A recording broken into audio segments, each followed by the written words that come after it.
కాలంలో అంతరిక్ష సాంకేతిక యొక్క ఏకీకరణ పెరుగుతుందని ప్రధాని నరేంద్ర మోడీ అన్నారు.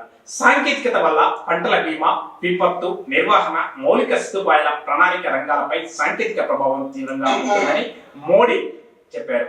శనివారం జాతీయ అంతరిక్ష దినోత్సవం ఈ సందర్భంగా ఢిల్లీలో జరిగిన కార్యక్రమంలో మోడీ మాట్లాడుతూ, నేడు అంతరిక్ష సాంకేతిక భారతదేశ పాలనలో కూడా ఒక భాగంగా మారుతుందని, పంటల బీమా పథకంలో ఉపగ్రహ ఆధారిత అంచనా అయినా లేదా ఉపగ్రహాల ద్వారా మత్స్యకారులకు అందించే సమాచారం అయినా, భద్రత అయినా, విపత్తు నిర్వహణ అయినా ప్రధానమంత్రి గతిశక్తి నేషనల్ మాస్టర్ ప్లాన్ లో జియోస్పేషియల్ డేటాను ఉపయోగించడమైనా, నేడు అంతరిక్షంలో భారతదేశం సాధించిన పురోగతి సాధారణ పౌరుల జీవితాలను సులభతరం చేస్తుందని వారు పేర్కొన్నారు. ఈ రోజు అంతరిక్ష దినోత్సవం సందర్భంగా రాబోయే సంవత్సరాల్లో అంతరిక్ష రంగంలో 5 యూనికార్న్లను సృష్టించగలమా అనే నేను దేశంలో స్పేస్ పార్ట్లను అడగాలనుకుంటున్నానని, ఇప్పుడు భారతదేశం నుండి ప్రతి సంవత్సరం 5 పెద్ద ప్రయోగాలు చేస్తున్నామని, రాబోయే 5 సంవత్సరాల్లో ప్రతి సంవత్సరంలోనూ 50 రాకెట్లను ప్రయోగించగల దశకు మనం చేరుకోవాలని, అంటే ప్రతి వారానికి ఒక రాకెట్ ప్రయోగం జరగాలని ఆకాంక్షిస్తున్నానన్నారు.